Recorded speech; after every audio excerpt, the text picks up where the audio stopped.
Radical Radio Collective. 4ZZZ.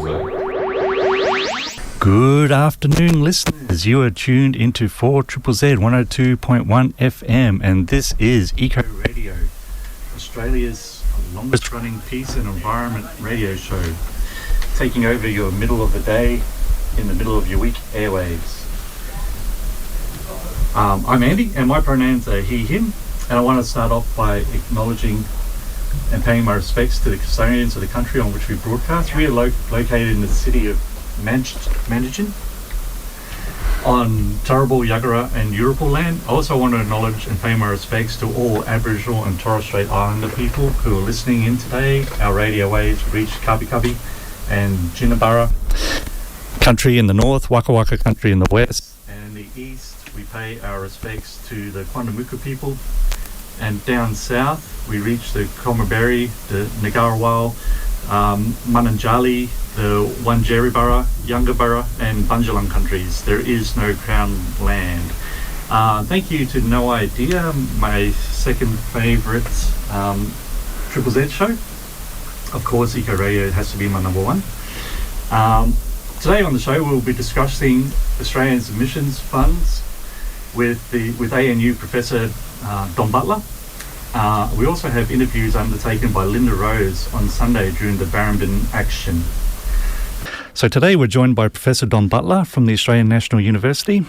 Don and his colleagues published a series of papers a few years ago critical of the Australian Government's Emission Reduction Fund, or ERF, which is actually the foundation or the backbone for Australia to meet our international obligations for reducing our emissions. Welcome, Don. Thanks, Andy. Can you give our listeners a bit of an overview of the federal government's Emission Reduction Fund and how it's tied to carbon offsets? Sure. I can try. So the Emissions Reduction Fund, as Andy mentioned, is an offsetting scheme that the federal government administers primarily through the Clean Energy Regulator. The idea of a carbon offset in terms of its role in our economy is sort of an acknowledgement that there might be cheaper ways to reduce emissions than turning off steel mills and things like that. So the concept is that if there are cheaper ways, people can pursue those cheaper ways with projects registered under the Emissions Reduction Fund, and then earn a carbon credit, which they can then sell to a steel mill. And the idea is that we then achieve our emissions emissions reductions in the most cost-effective way across the whole of society. So the scheme's kind of changed its name many times. It was the Carbon Farming Initiative when it was introduced in 2011, and then it kind of merged into the Emissions Reduction Fund when the government started buying those credits on behalf of industry. And now I just generally refer to it as the ACCU scheme, the ACCU being the carbon credit unit, the Australian Carbon Credit Unit. That's the key device in that market. Right. So essentially, do the polluters give money to the government to manage these areas or acquire these areas, or? No, what tends to happen is the scheme works through these concepts called methods, and as I said, it's administered by a regulator, and the methods set out what someone like a farmer or the operator of a landfill might do to earn an ACCU. Right. And they then register a project with the Clean Energy Regulator, undertake their project according to what the method says they must do, and then earn ACCUs, ideally one ACCU for every tonne of carbon dioxide equivalent emissions that they either avoid emitting or store in soil or vegetation permanently. Okay. So you and your colleagues described the Australian carbon market as a fraud on the environment. Are you able to expand on that? Yeah, I think it's a pretty clear-cut case, and this is not something that's peculiar to Australia's carbon market. Generally, we've missed the mark internationally as well. The idea, as I said, is to find low-cost ways to reduce emissions, and every ACCU to do that successfully has to represent a real additional tonne of greenhouse gases that wouldn't have been emitted or has been stored. Right. And that word additional means that it wouldn't have happened without the cost incentive from the ACCU scheme. Okay. And what we've actually seen is a whole bunch of projects that we've demonstrated aren't actually storing additional carbon. Okay. So, the whole human-induced regeneration is part of that carbon approach, isn't it? So, my understanding is that's basically getting landholders to remove grazing from certain areas and hopefully seeing some regeneration happening. Is that essentially well, right? that's essentially where it's gone. The method, when it was first written, was written around a fairly sensible idea, which was to not re-clear areas that have been cleared in the past. Like when you're clearing a native forest, the first time you knock it over, it generally will try to get back up again, and that gives you an opportunity to not knock it down again and let it grow up and store carbon. So that's sort of the reason I got into this space as an ecologist, was mostly to find carrots that we might use to encourage landholders not to clear regrowth, which is something we still do a lot of here in Queensland and nationally. So that's what the HIR method was first written around, and if you look on the project register, that's how every HIR project is described. It's essentially described as restoring native forest on land that was cleared. Yeah. But what we've actually seen in the rollout of the fund has been projects registered in uncleared rangelands areas across the deserts of Australia. And the justification for that from industry, they say, is that there might have been passive clearing, or there's land there that could be forest if we just let it become that, and somehow we're supposed to have lost tens of millions of hectares of forest that no one noticed. Whereas what was actually going on before the carbon market came along, a lot of people were arguing about thickening and woody proliferation in those landscapes. So most of any regeneration that you're seeing out there is generally driven by rainfall. So things like La Niñas will drive the germination and growth of lots of woody plants in some of those areas, and that's where projects tend to be focused. So any good that you see them doing is mostly driven by rainfall, is what our research and expectations based on decades, almost a century of ecological research in those landscapes. So you're not getting additional outcomes. Hi everybody, I'm Andrew, different Andy. Andrew, he's Andy. On that, I read a bit, and I don't know if I expect you do know, but in regards to what China is doing in terms of forestation in literally a desert, and I know you're talking about, carbon sequestration, and it's part of their goal, as best as I understand, as part of what I've read, but also, just making it, more of a viable habitat for stuff. I just wanted to ask if you're aware of that and that you had any comment, because I've read about it and I thought that looks interesting, but anything from China, you just get so much propaganda from both directions. Is like,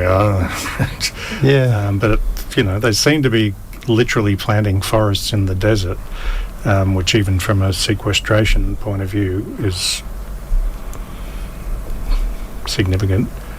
So I just thought you would know more about it than I would. I think in that situation, there is a large area in Western China, as I understand it, that has undergone a process called desertification from poor management over time. So there may be a situation in some of those areas where you could restore what would be native forest. I'm not sure the extent of to which that's the case for all of the planting that's going on in China. I certainly remember seeing, I think it was last week in the media, there was an investigation undertaken by a European journalistic outfit looking at some of the so-called carbon offset projects that are taking place in China, and there were some great photos of, sand dunes and those sorts of things where they're supposed to be storing storing carbon in vegetation. So my sense is that, yes, there are massive problems in that market from a carbon offset point of view, but that doesn't mean that all of the reforestation efforts that might be going on over there are just for carbon or all fraudulent. Yeah, I guess that's... I'll go back to Andy's control in the interview in a second, but, because we tend to segmentalise things, or whatever, can't remember what the old term was, but siloing things. You do this for sequestration and carbon and stuff, but, doing that also changes the ecosystem, has biodiversity issues, all that sort of stuff.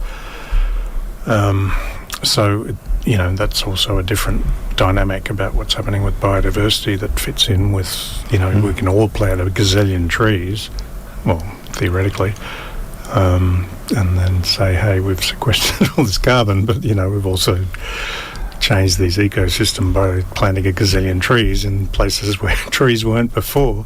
So, yeah, one of the things you do see when people bring that carbon lens to landscapes, they often look at naturally open areas like savannas and grasslands as kind of depauperate in some way, and we do have, unfortunately, examples of people trying to store carbon by planting trees into natural ecosystems that they're therefore degrading.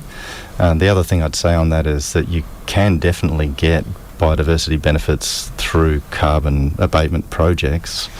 You just need to be thinking about how you design them and design for those other outcomes in the process, so you can kind of almost store as much carbon in a well-considered, well-designed scheme that also delivers other benefits as you could in a least cost type approach. So the human-induced part of the regeneration, is that just like excluding the cattle and just hoping the trees will come back? So your study shows that that doesn't really apply. It's more related to rainfall. So I guess in a good season you'd get recruitment of some species, but then if you've got a number of drought years, you're going to lose a number of those recruiting. So I think I recalled in one of your articles that you said that some areas that have been put aside as part of the human-induced regeneration are actually losing carbon. Can you expand on that? Well, like you said, the main driver of vegetation cover in rangelands, which is a kind of collective term for vast areas of native vegetation that are managed for extensive purposes like grazing, is natural variations in rainfall from year to year. Yep. So following back-to-back La Niñas, like we've seen a few of this century, you'll tend to get those recruitment events, we'd call them. Yep. But then when things do dry out, you get a bit of reversal. So you can see trees dying, and certainly that's something we expect to get more pronounced as the climate gets warmer, because trees need water to stay cool. Yep. And so they'll run out faster, basically, in a hotter climate. Okay. I seem to recall as well that it's not a linear relationship over a tree's lifespan of accumulating carbon, that when they're young they accumulate a lot, but as they get older that slows down as well. Is that right? Yeah, so it's related to growth rate. The big thing is that big trees do store a lot more carbon than small trees. Yep, so they're sort of, very heavy things, and 50% of the material in a tree, dry matter, is carbon. Yep. So they're quite a sensible place to store carbon, and forests especially, not just trees. So forests, the idea that you've got that internal replacement going on as the old trees age and die, the young trees will be replacing them, so you've got a sensible place to store carbon in the form of forests. Yep. And yes, they will naturally slow down as they age, but they're still storing the carbon that they've brought in as they've grown their bodies. Yep. And disturbances like fire and stuff, that would also set back some of those carbon areas as well, releasing a lot of carbon. It can do, especially if you get something like the Black Summer fires from 2019-20, where you can see significant reversals. The scheme's kind of got designs in it or consideration in it for those sorts of reversals. So every project is putting a little bit aside. The regulator keeps it, doesn't give them the credit for that bit, and that's meant to, at the scheme level, provide a kind of buffer against those sort of local reversals that you might see from time to time. Okay. If a project does get really badly hit by a drought or a fire, they'll stop receiving credits until the carbon's accumulated back to that point, if everything's working well. The big problem with HIR is really around additionality and that permanence issue, because they're effectively trying to say they're changing what are pretty well natural ecosystems, so they're already close to that balance point between inputs and outputs, you know. Okay. And the other part of that was you also were pointing out that some areas with the emissions reduction fund was ensuring that areas weren't going to be cleared. So permits had been granted to some landholders, but there were some areas that these landholders weren't going to touch anyway because it wasn't productive. So they're actually getting paid to not clear, even though they weren't going to clear.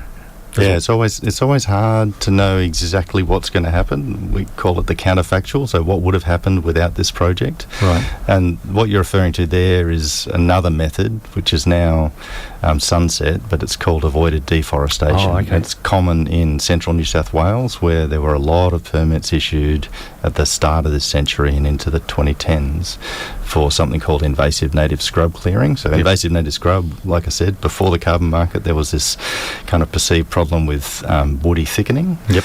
Invasive native scrub permits were the landholder's opportunity to clear a bunch of that,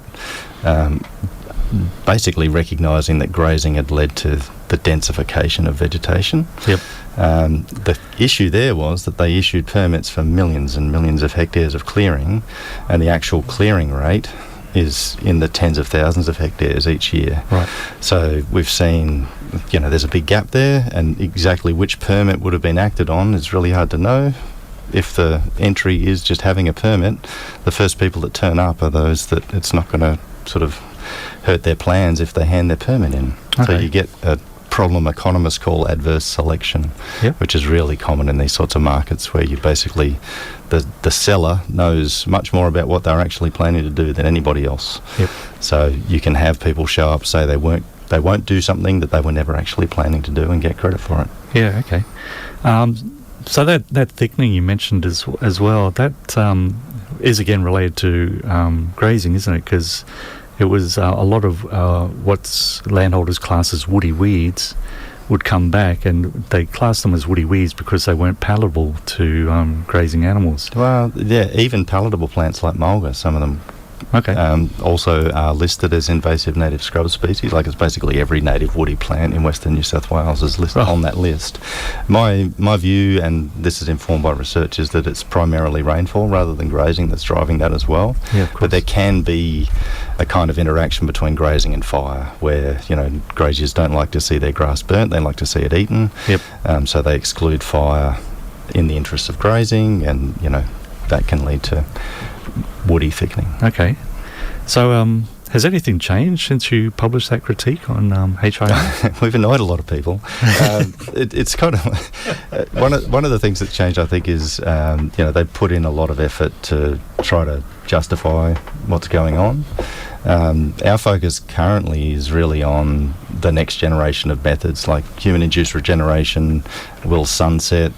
There's another method currently under development by the federal government called improved farm and land management, and they want HIR as a component in that. So currently we're focused on trying to restrict the silliness in a new method, which would most likely see the existing HIR portfolio, which is hundreds of projects covering an area nearly the size of Iraq, like a big area of land, tens of millions of hectares, rolled over into this new method, which would basically make them legal, because currently they're kind of running under the radar as against the idea of the methods. So that's where our focus is currently. And then, of course, there's all the other impacts, like because the credits aren't good, it has a huge impact on the effectiveness of our safeguard mechanism. So it's a really big deal. All right. And how are these areas assessed for their carbon? Is there auditors that go There around? are auditors. The auditors take their guidance from the regulator. So once the regulator decides that this is how they're going to run these projects, the auditors will be essentially answering the regulator's questions. So I sheet the kind of blame for this disaster very firmly home to the regulator not doing their job well. There's all sorts of process, but if you don't have someone in control that's actually keeping an eye on the whole integrity, all those processes don't amount to anything. Okay. And how does the Australian carbon market compare to other countries? We're very good at telling ourselves that it's the best in the world. Right. I don't think there's any evidence that that's the case. Generally, carbon markets are underperforming. There's been quite a few studies on different markets around the world, and they all show that there's a lot more credits issued than abatement being achieved. So I think we're well in the pack there. Okay. A bit like State of Origin or something, and we're always the best too. We're very proud. Yeah, we're very proud, but we really shouldn't be. All right. So it's still a step in the right direction, but we could certainly improve on the approach. I think conceptually they make sense, but it's really the devil's in the detail and how it's implemented, and currently it's serving the purposes of the big emitters by just keeping the cost of those emissions low. Yeah, okay. I think we have enough time for me to put in a separate question, but given we're talking about, abatements and this has been talked about on Eco Radio over the years as well. I won't put my view, but it's just, well, you have mentioned a couple of times there about grazing and, woody weeds and all that mix. And, I believe there's a lot of evidence that, one of the biggest ways to try and reduce greenhouse emissions, not carbon, but methane, is reducing grazing. And I know that's politically very difficult, but just asking you as a scientist, do you have any view on that? Yeah, I do. I'm not saying we've got to force everybody, we've got to, make everybody vegetarian overnight or whatever, but I'm just talking about the science. Yeah, I think it's a really interesting issue. Like, the biogenic methane is a potent greenhouse gas. Methane's a potent greenhouse gas. But I think there is a distinction to be drawn between the carbon that's already circulating in the biosphere and the atmosphere and the stuff that we're liberating from geological stores in the form of fossil gas and fossil fuels. Like, that to me is a much higher priority to deal with than biogenic methane, even though it is a potent gas, primarily because you're kind of adding to the whole amount that's circulating every time you burn a ton of fossil fuel, coal, gas, whatever. That carbon is then in circulation for centuries, and we have to deal with that. It's not going back into geological storage, so you kind of it's a much more wicked problem. But the methane reduces, doesn't help quickly. Yep. Well, it's much more. What's the term? Climate forcing. Yeah, per tonne. And it also disappears much more quickly than. Yeah, because it is in circulation. It gets turned into CO2. Yep. So if we have less cattle, etc., then that's a thing, isn't it? It's not it is. Yeah, it definitely is. Just thought I'd double check. All right. Thanks for coming in, Don. Is there anything you'd like to, as a parting word, about carbon offsets for our listeners? I think just keep an eye. Like, the big story this year is really the safeguard mechanism review, and the role of carbon offsets in that safeguard mechanism's function is enormous. It's the main thing that's going on, and because the offsets are so bad, it undermines the effectiveness of our main emissions reduction policy. Okay.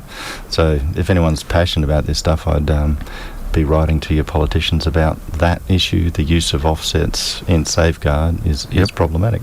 Okay. Thank you, Don. The end of the financial year is approaching. Did you know that 4ZZZ receives minimal funding outside of subscriptions and sponsorships?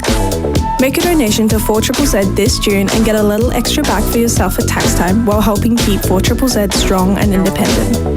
All donations $2 and above are tax deductible, so is that warm inner glow. Go to 4ZZZ.org.au. 4ZZZ thanks you. We do indeed thank you for donations or subscriptions, and just a reminder for anyone that subscribes this month that every month we have a special subscriber prize. So this month's one is for Thrill House Tattoo, which is a women and trans and non-binary led studio that obviously does tattoos. If they don't, then they've chosen a really bad name, but I'm pretty sure they do tattoos. So you get the opportunity to go into the mix for a prize for Thrill House Tattoo. Whether you're a fully tatted person just wanting to add on, or wanting your first little taste of the ink in the skin, up to you. And you don't, if you just want to subscribe, you also don't have to be tattooed. It's all right. It's not compulsory. We just like people to subscribe, and it is the last month of the financial year, as that last little piece of information mentioned to you. So all donations are tax deductible. If you're someone that's has enough income where tax deductibility matters, which I know is not a lot of. I know many people. On lower incomes, it doesn't matter, but people that have got a bit more, then toss a bit Triple Z's way just before tax time and all that sort of stuff. Any little bit helps. It absolutely does. Tune you heard was Dead Kennedy's "Soup is Good Food" from their album Frankenchrist from 1985. Wow. Only 40 years ago. It's just like yesterday. Just yesterday. Well, yeah, I mean, you'd be too young to remember there, wouldn't you, Andy? Yeah, I'm sure. You look under 40 to me. Thank you very much. But yeah, that was their third studio album, and a choice of yours. Why did you pick that? Oh, it wasn't my choice. It was Don Butler's, Professor Butler's choice. Ah, Professor Butler, letting out his inner punk. His angriness, yes. Ah, right. I hope he's okay with that disclosure, but anyway, too late. It's out there. It's in the world. He was trying to be the respectable, moderate professor, rather than the Dead Kennedys fan. But But we try to please our people who come in for interviews. Yeah, well, maybe. Anyway, it's out there. Too late. Yep. That's the thing with live radio. You can't edit it out. That's right. When you're doing the final copy, it's just like, oh, did I say that? I hope that was okay. So you're listening to Eco Radio, and it's the Andrews show today, with two Andrews are barely enough. So we're going to be talking about Barrambin, or Victoria Park, as it's known as well. So if you weren't aware, there was a bit of a police action and Brisbane City Council action last Friday when they went into Barrambin to dismantle the tent embassy that the traditional owners had established there. There was 5 arrests. There was also a bit of a public action undertaken on the Sunday, and we're fortunate enough to have some interviews that were done by Linda Rose on Sunday. And then at midnight on Sunday night, it was actually handed over.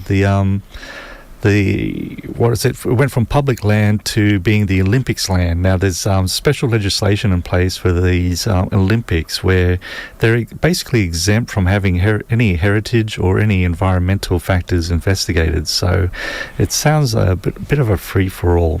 So as I was driving in this morning, I drove along Hurston Avenue, and there was the protesters outside the entrance to Barrambin with their signs. So if you ever drive past and see them out there, give their support. Give them a bit of a beep on your horn, give them a thumbs up. But we're going to go into the interviews that Linda kindly recorded with us from Sunday, and these are speeches by Aunty Sandra King, Uncle Robert Williams, and Aunty Theresa Jackie Williams. So, thank you.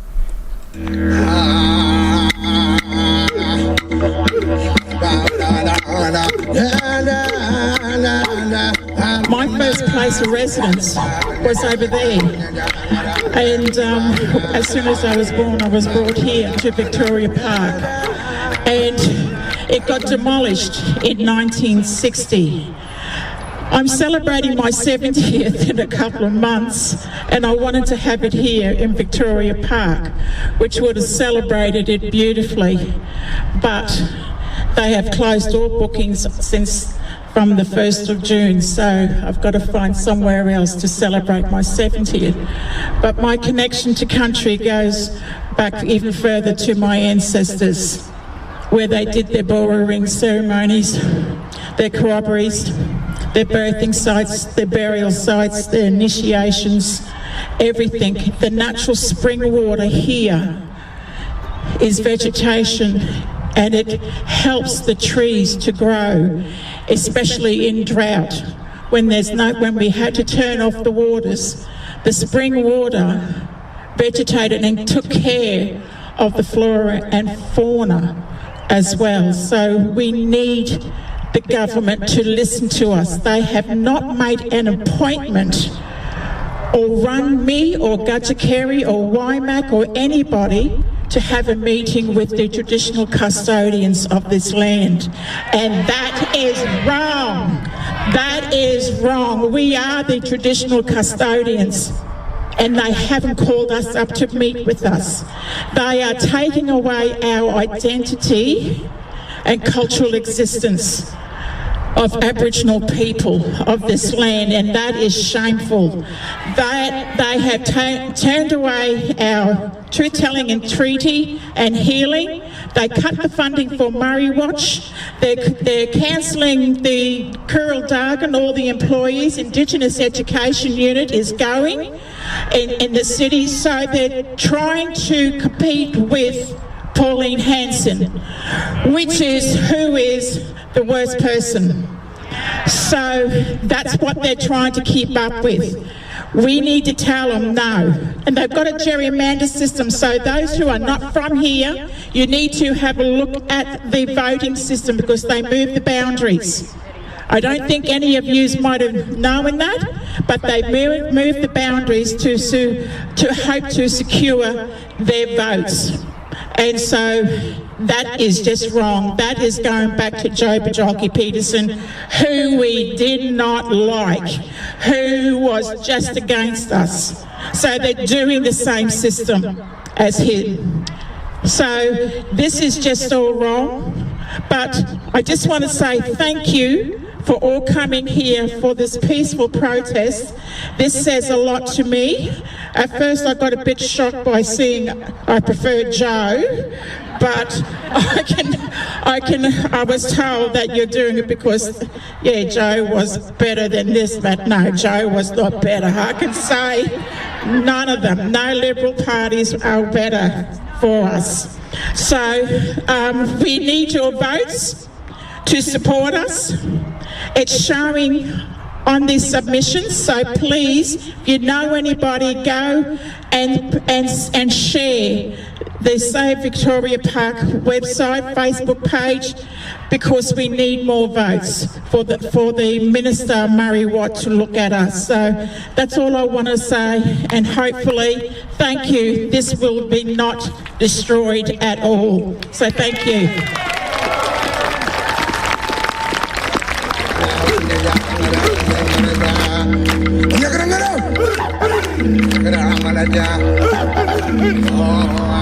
The acts and confirmed intent by the current Brisbane City Council and Queensland State Government are unconscionably ignorant betrayal and disrespect of our people's enduring presence here. We should have a right to preserve such a culturally significant historical landmark of our country's civilisation, centred in Barrambin, Victoria Park, for thousands of years. Our country has been gradually annexed from us unjustly and without consent or negotiation by imperial power, and we now stand against that same imperial power to protect our most sacred remaining homeland completely and forever.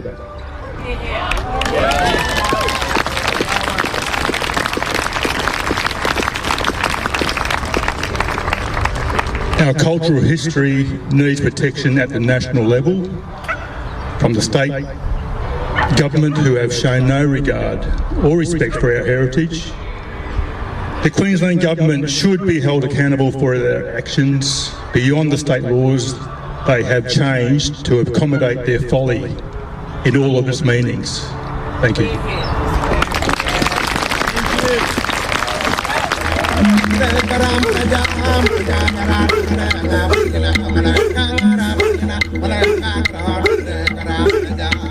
Yaga Wallen is our land.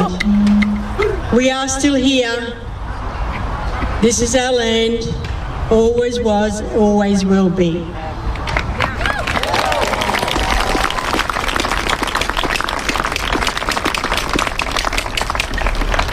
I'm Aunty Theresa Jackie Williams, and my family was here in the 17 and the 1800s. They were here with massacres, shooting massacres in this park. They lived here. I have lived here for 6 years with my Aboriginal family. I'm now in my 80s, and this place does have birthing sites. My family's birthing sites. This park, this beautiful natural park,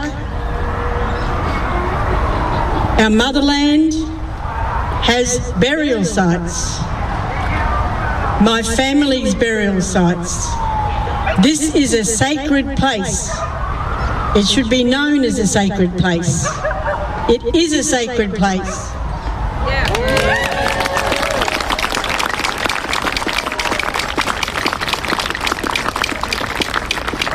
My great-great-grandparents, Nellie and Quay Jackie, lived here, as I said, and they had to leave a couple of times. They had to escape over to Enoggera area. And then in 1852, they had to escape to Breakfast Creek, and then another shooting massacre. But they didn't escape unscathed. My great-great-grandmother was shot here with the rifle by our white supremacists. She never got any medical help. She limped around on one good leg for the rest of her life in 1879, and whoever saw her remembered her. That's my great-great-grandmother. As I said, I lived here with my mother and my Aboriginal family for 6 years. I inherited our culture. I learned our culture from my elders and my ancestors. This here is my son. He is Quay, the original name of King Jackie. 6 years. So I want to thank you all for being here.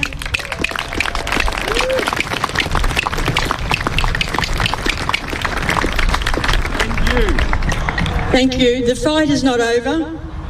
As Sue said, I must thank her from the bottom of my heart and Save Victoria Park, because they have put their hearts and souls into this park. We all have. We're still fighting. We're still going through the legal system to fight. I wish that Minister Murray Watt was here. Where is he? Shame! Turn up the job. Shame! Treaties, where are they? Where are the treaties?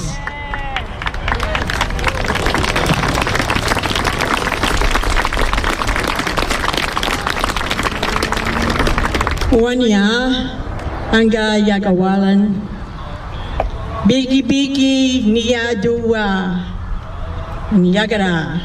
Yagara country. Thank you very much. Cultural blessings to everybody from myself and my ancestors, and lots of love and peace. Lots of love and peace.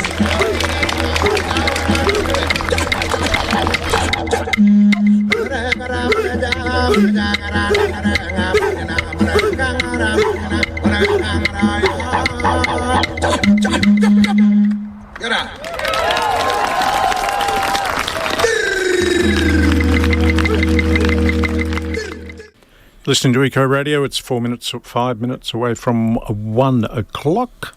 on a Wednesday afternoon. You'd heard interviews there about Barrambin, Victoria Park, from with Aunty Sandra King, Uncle Robert Williams, and Aunty Theresa Jackie Williams. And then followed by title track of the latest Kneecap album, who are, I'm not sure that's eco-related really, although everything's connected to everything, but Fenian is the name of the song and the album, and I just played it. And now we will go to... It's a Bushcare Roundup. They've been pulling out weeds and then they put in trees. It's the Bushcare Roundup. Yes, it is the Bushcare Roundup. So this Friday is the Queensland Environment Day. So from 7:30 to 8:30, you can head down to the South Bank Nature Discovery iNaturalist event on the Arbour at Tribune Street, South Brisbane. And on the 6th, Saturday 6th at 8 o'clock, you can go to the N4C Roseglen Street Bushcare Working Bee, and that's at Roseglen Street, Greenslopes. Or if that doesn't take your fancy, you can head over to THECA at 9 o'clock. So THECA's over at 47 Fleming Road, Chapel Hill, and they're having a Mother of Millions weeding working bee. So that's trying to get rid of the Mother of Millions outbreaks around the hut there.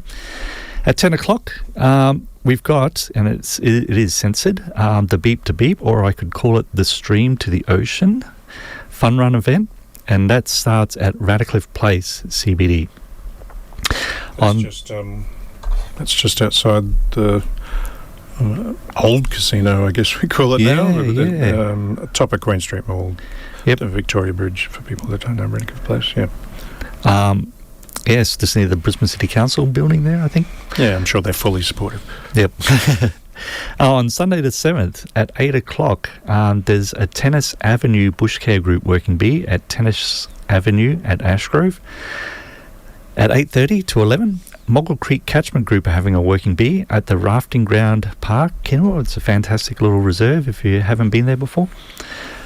Or at 9 o'clock to 3 o'clock, Leaf, the Logan Eco Action Festival, is happening at 68 University Drive, Meadowbrook. So I'm not entirely sure what that involves, but I'm sure it'll be very interesting. And at 3 have environment out at Logan as well. Yeah, more environment than us inner city people. That's right. Lots of koala habitat down that way. Trees and grass and stuff. I don't see much of that around here, but you know. Green spaces.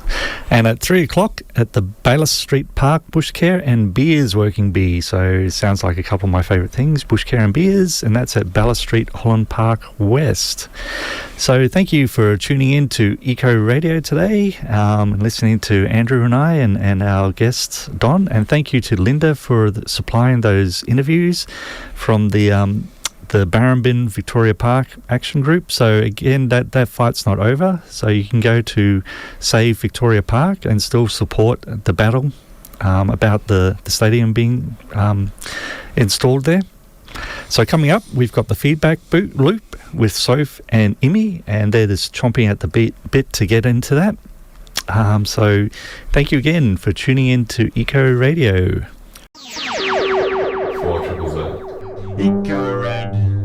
Radical Radio Collective. 4ZZZ.